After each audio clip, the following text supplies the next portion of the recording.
আসসালামু আলাইকুম প্রিয় বন্ধুরা, আজকে আমি কিছু কথা বলি।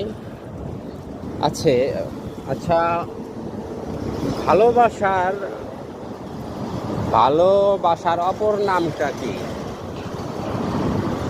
ভালোবাসার অপর নামটা কি?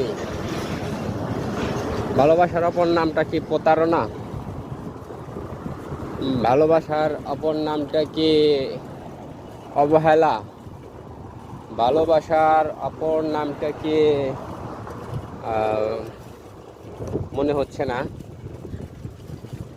আসলে অতিরিক্ত ভালোবাসতে নেই কাউকে। যদি ভালোবাসার অপর নামটা কারো জানা থাকে, প্লিজ আমাকে একটু জানাবেন। প্লিজ, সবার কাছে অনুরোধ থাকবে, যাদের সামনে এই ভিডিওটা যাবে, সবাই একটু আমাকে জানিয়ে দিবেন যে ভালোবাসার অপর নাম আসলে সঠিক কোনটা। আমি জানি না বিদায় জানতে চাইতেছি। সকলে একটু বলে দিবেন, আমাকে জানাবেন। ওকে, থ্যাংক ইউ, অসংখ্য ধন্যবাদ।